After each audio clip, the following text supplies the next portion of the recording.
Bonjour, je m'appelle Max Jo, j'ai 20 ans. Ça fait bientôt 3 ans que j'ai eu un accident de moto qui a beaucoup changé le cours de ma vie.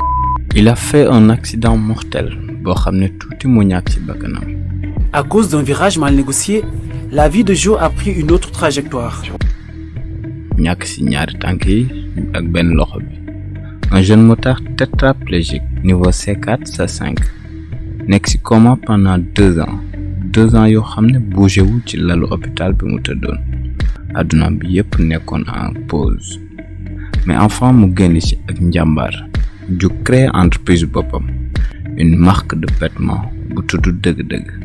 Une marque qui cartonne un peu bien sur Instagram. Voici l'histoire d'un brave jeune dont le parcours est tragique. Suivez la vidéo jusqu'à la fin, dinañ ci jàngat naka la un handicapé mën a amee un état d'esprit aussi incroyable. Un handicapé boo xam ne warul di yalwaan di tàllal loxo, mais à la place, il a créé son propre business. Il est le PDG d'une marque de vêtements en ligne, principalement basée sur Instagram. Mais duñu yem foofu. Bala ñoo jeexal dinañ ñëw ci comment créer une marque de vêtements pour ñi nga xam ne bëgg nañ créer seen marque bopp à partir de zéro, ak fu sa wér-gu-yaram mën a toll ak fu sa état physique mën a toll. Lenn rek moo ci am solo mooy ambition, rêve ak gëm-gëm.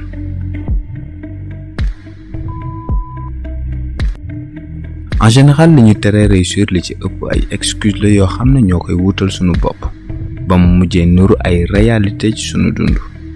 layu ci mel ni dëkk bi amul xaalis, dëkk bi dafa metti, awma liggéey, sama temps mayuma ko, du sama wërsëg, jarul ma koy wëri, sama wërsëg lu mu yàgg dinaa ci jot, ak parfois ay wax yoo xam ne dañ koy jëlee neneen lu ci mel ne boroom karaw gu ñuul ñàkkul dara.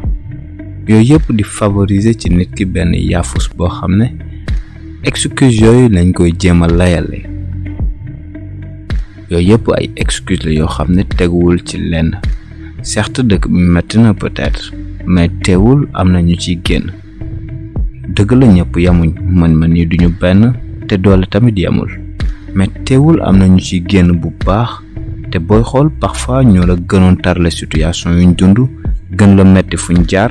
mën naa am bi ñuy toll fi nga toll li nga am ñoom amuñ ko woon. nit nekk na ci lu ndaw lu xeebu dem ba tabax ci lu rëy lu kenn mënatul natt. alors pourquoi pas vous? bu ñu amee lenn luñ lay ëppale nekkul temps, ndax kenn ëppalewul kenn temps sa moroom. ñun ñëpp ku ci nekk ci ñun yor nga 24 heures ci sa poche. la différence mooy lan ngay def lu la amal njariñ ci say 24 heures. li ñu lay ëppale nekkul tamit boroom karaw gu ñuul ñàkkul dara. ñàkkoo dara ba tax nga war a toog di xaar. lu yàlla tudd ci nit ki nu mu def dina ci jot, mais ci kaw mu wuti ko. li ñu ëppalante dëgg-dëgg mooy jom, fula ak gëm-gëm. ci la lépp nekk. loolu moo tax le vrai handicap mooy ki yor xelam, yor ay cëram te defu ci lu koy amal njariñ. defu ci lu ko mën a jëmloo ci kanam. le PDG de dëgg-dëgg Max Jo est le parfait exemple.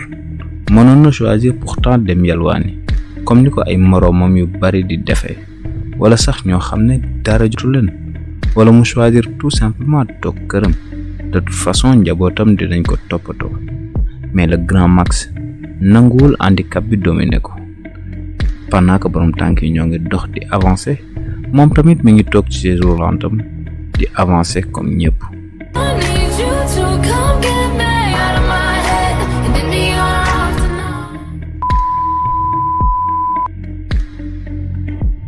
Je me suis tapé contre un poteau et je me suis fracturé au niveau de la cervicale, niveau C4, C5, et plusieurs d'autres fractures, et le ventre qui était ouvert, et une fracture au niveau du fémur. C'est au Gabon que l'irréparable s'est produit.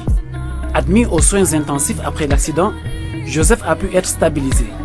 Mais une intervention d'urgence s'impose. Le médecin de Gabon ne pouvait pas me faire mon opération parce qu'il n'avait pas les plateaux techniques nécessaires pour faire cette opération.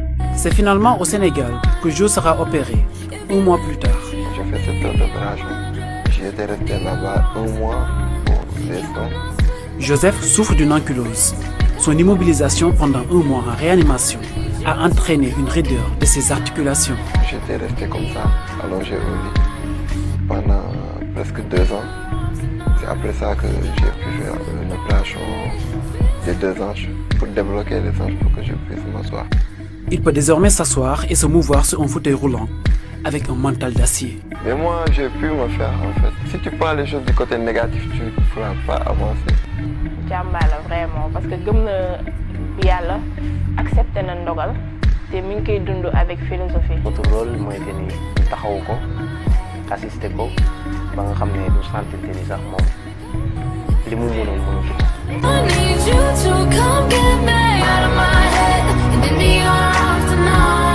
Malgré son handicap, Jo a pris des cours d'infographie, promeut sa ligne de vêtements dëgg-dëgg. jàngal la si ñi koy siiw ñi koy seetaan ak yooyu noonu parce que bëgg la toog benn place quoi faa muy jéem a def mu tax mu créer Malcom dëgg-dëgg bi am na ay projets yu bëri yu mu war a génne jàmbaar la daal. Mais il est têtu. Jusqu'à présent, j'aime plus les motos en ce moment-là. Même s'il garde des séquelles de son accident, Jo compte bien se remettre en selle. Oui, Inch'Allah. Je vais y remonter, mais juste, il faudrait que j'aille une moto qui sera à mon handicap. La vie lui a accordé une seconde chance d'être heureux. Il en profite.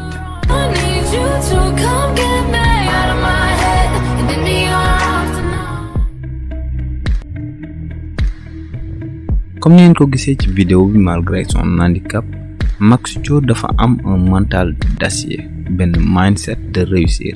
Fas yéenewul bàyyi ay rêvam mu jàll noonu. Ci ak farlom fexe na ba jàng le graphisme, création de logo, affiche, flyers, etc. Commencé di jaay ay services am, di designer ay t-shirt pour ay clients am. Mais à un moment donné, Joseph ne pourquoi pas créer une marque buy retracer jaar-jaaram, une marque bu ku ne di mën gisee boppam, une marque pour lu ko yokk jom, pour lu ko jox envie de rêver plus, mais une marque aussi pour les vrais. Loolu moo jur turu dëgg-dëgg. Pendant que même ñi nga xam ne ñoo ngi ak seeni cër te dara jotul leen, dañuy am habitude des fois di dépendre ci ñeneen ñi, di xaar ku leen teg loxo pour ñu mën avancer. Max li koy motiver souvent mooy si c'est pas lui, qui va le faire à sa place. Rêvam bi gën a mag mooy dëgg-dëgg dem ba nekk une marque de luxe qui reflète qui vous êtes, nekk une marque buy permettre nit ñi ñu mën exprimer wu, génne seen personnalité à travers seen style, pas seulement leur classe ou leur statut, ak histoire bi nekk derrière, ak message yi marque bi di porter, ak valeur yi dëgg-dëgg di représenter. Ku nekk ci ñooñ war na am au moins un t-shirt wala benn pull de dëgg-dëgg, ne serait-ce que pour soutenir ko ci courage bi mu amee ak njàmbaar gi. Marque bi moo ngi en phase de début ba tey, mais peut-être amagul visibilité bi wax pour une grande marque, mais am nañ ci yaakaar ni dans quelques années mën na yegg fu sori fu ko kenn foogeewuloon. Ñoo ngi ñaanal Max Jo mu réussir challenge boobu. Comment créer une marque? Pour créer une marque soxla woo nekk une célébrité ku siiw ku ñëpp xam, soxla woo xaalis bu bari pour investir. Ak marque boo mën di créer, le plus important après la qualité mooy l'histoire ak valeur yi nekk ci ginnaaw. Parce que nit ki du dem rek jënd benn produit d'une marque bu cher au hasard ndax qualité bi seulement. Su nekkee nit ki dafa am benn préférence ci benn marque, nekkul seulement grâce à la qualité, mais parce que am na lu marque bi di représenter pour moom, soit ay messages yu marque bi di véhiculer te mu gis ci boppam, wala ay valeurs yu muy wuyoo. Par exemple, jënd benn t-shirt de qualité yomb na, marché wala boutique boo dem mën nga fa am un t-shirt de bonne qualité, mais ci bu fekkee en plus de la qualité t-shirt bi dafa am leneen lu muy représenter pour yow, leneen lu bokkul ak qualité bi wala couleur bi wala matière bi ñu ko defaree, day indi beneen argument marketing pour say produits de marque. lu mel noonu la Rolex, Louis Vuitton, Supreme, Gucci ak marque de luxe yu bari xam. Nit ki du jënd benn montre Rolex seulement pour di ci xool heure wala jënd benn sac Gucci bu cher seulement pour porter ci ay bagages wala benn pull Supreme juste pour moytu seddaay. C'est parce que marque yooyu dañuy refléter benn statut social bu xaw a kawe. C'est pour gën a wane seen classe, seen dayo, seen mën-mën ak seen doole ngir gën a mën a ràññatlewu ci nit ñi. Pourtant en matière de qualité mën na am yeneen yëre yu leen gën la qualité gën leen yomb mais du am sens parce que amul identité wala lu tax nit ki mën ci gis boppam. Loolu benn stratégie marketing la bu ñu yàgg utiliser depuis ay at. Principe bi mooy au lieu nga concentrer wu seulement ci caractéristiques yu produit bi am, il faut se concentrer sur les bénéfices du produit. Par exemple boo doon jaay benn t-shirt bul yem rek ci t-shirt bi ndax qualité la, ndax coton lañ ko defaree etc. mais fexeel ba t-shirt bi làmboo ay qualité yoo xam ne kenn mënu ko jënd, comme message bu nit ki mën a gis boppam te yëre bi di ko jàllale, comme t-shirt Bamba fépp yi par exemple, wala lu ñëpp amul accès comme un effet de luxe. Loolu c'est la même chose aussi ci boo doon jënd benn oto. Exemple, oto boo mën jënd njariñam mooy jëlee la point A yóbbu la point B.